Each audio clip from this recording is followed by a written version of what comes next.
வணக்கம். இன்னைக்கு சில வார்த்தைகள் நீங்க எப்படி உச்சரிக்கிறீங்க அப்படின்னு சொல்லுங்க. அதுக்கான சரியான உச்சரிப்பு என்ன, நீங்க சரியா தான் உச்சரிக்கிறீங்களா அப்படிங்கறத பார்க்கலாம்.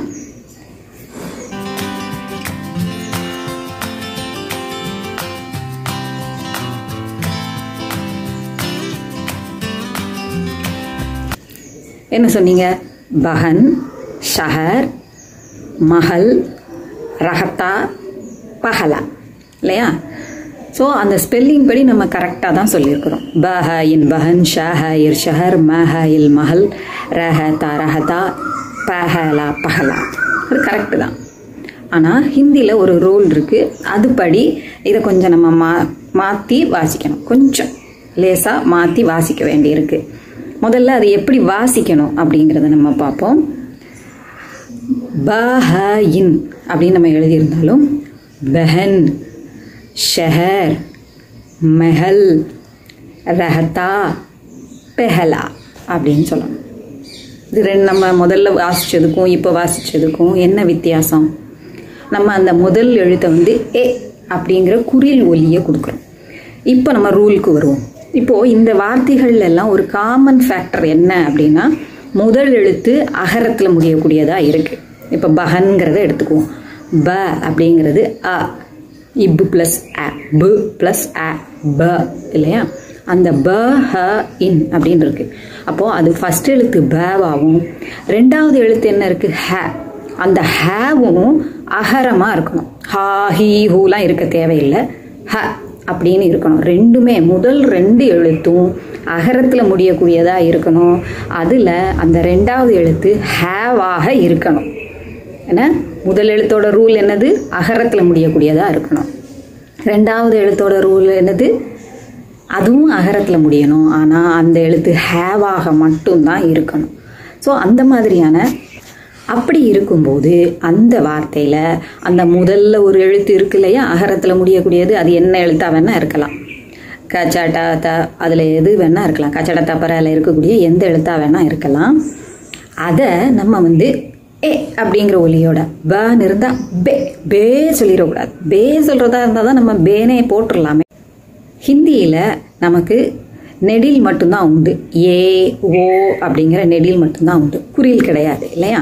அப்போது அந்த குறில் இல்லாத அந்த குறிலோட அந்த ஒலியை நம்ம இதுக்கு கொடுக்கணும். ஏன்னா நம்ம எழுதலை, அதை உச்சரிப்பு மட்டும்தான் நம்ம மாத்திரம் மீன்ஸ் அது அவங்க ஒரு ரூல் வச்சுருக்குறாங்க. அதுபடி நம்ம அப்படி உச்சரிக்கணும். பே அப்படிதான் சொல்லணும். பே சொல்லக்கூடாது. பெ, பெஹன், பெஹன். அப்போது அந்த ஆக்சுவலாக அந்த ரெண்டாவது எழுத்தை வந்து ஹ அப்படின்னு முழுசாக நம்ம உச்சரிக்கணும். சரியா? அப்போது பெஹன், ஷஹர், மெஹல். ஓகே, இதிலெல்லாம் வந்து நம்ம ரெண்டாவது எழுத்தை ஹேன்னு உச்சரிக்கிறது எது? அது என்ன ரூலாக இருந்தாலும் பேன்னு நீங்கள் சொன்னாலுமே பஹன் தான் சொல்ல போகிறோம். பஹ தான் சொல்ல போகிறோம். பஹ்னு அப்படிலாம் நம்ம சொல்ல போகிறது இல்லை. ஏன் அதை நம்ம சொல்ல மாட்டோம்? கடைசி எழுத்து அகரத்தில் முடியுது பஹன் அப்படிங்கிறதுல. அதனால இன்னுன்னு அது முடிகிறதுனால முன்னால் உள்ளதை நம்ம ஹேன்னு முழுசாக சொல்லிடுறோம். ஆனால் ரஹத்தா, பஹலா அதுலெல்லாம் வந்து மூணாவது எழுத்து ஆன்னு தான் முடியுது. அப்போ ரூல் படி நம்ம என்ன ரஹ்தா சொல்லணும். ரஹ்தா சொல்லிக்கிட்டு இருக்கோம் எல்லாரும் இல்லையா? ரஹ்தா ஹே, பஹ்லா அப்படிலாம் நம்ம சொல்லிகிட்டு இருக்கோம். ஆனால் அந்த ரூல் படி நம்ம அப்படின்னு அதை சொல்லிடுறோம். இங்கே வந்து முதல் எழுத்து அகரத்தில் இருக்கிறனால ரஹ தான் நம்ம சொல்லணும். ரஹத்தா அப்படின்னு இருக்கு இல்லையா? அப்போ ரஹ தான், அதாவது ஹேவை தான் நம்ம சொல்லணும். பட் அந்த ஹே இருக்கிறதுனால ரூல் படி ரெஹத்தா அப்படின்னு வரும். ரெஹத்தா ஹே. அந்த பஹலான்னு இருந்தால் பெஹலா அப்படின்னு இருக்கும். இப்போ ஒரு உதாரணம் நம்ம சொல்கிறோன்னா, ஒரு பாட்டு கூட இருக்குது. பெஹலா பெஹலா பியார் ஹே, பெஹலி பெஹலி பார் ஹே அப்படின்னு ஒரு பாட்டு இருக்கும். அதில் வந்து பஹலா பஹலான்லாம் அவங்க பாடலை, பெஹலா பெஹலான்னு பாடியிருப்பாங்க. அதை நீங்கள் கவனிச்சிங்கன்னா தெரியும். வேணால் அந்த பாட்டை நீங்கள் போட்டு கேட்டு பாருங்கள், அந்த உச்சரிப்பு நமக்கு தெரியும். ஸோ ரெஹத்தாகே தான் அதையும் சொல்லணும். ஸோ இந்த ரூல் படி நம்ம இந்த மாதிரி எழுத்து வருதா அப்படிங்கிறத பார்த்து நீங்கள் அதுக்கேற்ற மாதிரி சொல்லலாம். இதில் இன்னொரு முக்கியமான விஷயம், நம்ம வழக்கமாக யஹ் வஹ்ன்னு சொல்லிட்டு இருக்கோம் இல்லையா? அது சொல்கிறோம், அது வசதியாக இருக்குன்னு நம்ம சொல்கிறோம். ஆக்சுவலாக அதுவே எப்படி தான் சொல்லணும்? யஹ வேஹ அப்படி தான் சொல்லணும். நீங்கள் கவனிச்சிருப்பீங்க, அவங்க நார்த் சைடில் அங்கே ஹிந்தி சொல்லிக் கொடுக்குறவங்கெல்லாம் சொல்லிக் கொடுக்கும்போது யஹ வஹன்னு சொல்கிறாங்களே, அதுக்கு என்ன காரணம்? இதுதான் காரணம். சரியா? இந்த ரூல் தான் காரணம். ய அப்படிங்கிறதும் அகரத்தில் முடியுது, ஹங்கிறதும் அகரத்தில் முடியுது. அப்போ யஹ அப்படின்னு சொல்லலாம். அந்த ஹேவை நம்ம ஹே தான் முழுசாக தான் சொல்லுவோம். இஹ் அப்படின்னு அந்த கடைசி எழுத்து நம்ம சொல்லுவோம் இல்லையா ஹிந்தியில், அதை மாதிரி அதை சொல்ல வேண்டிய தேவையில்லை. இந்த ரூல் படி நம்ம அப்போது எப்படி சொல்லணும்? யஹ் வஹ் அப்படின்னு சொல்லாமல் யஹ் வஹ் அப்படின்னு சொல்லலாம். யஹ ஏ தான், அது ஏற்கனவே ஏங்கிறதுனால அதை நமக்கு அப்படி கேட்குது.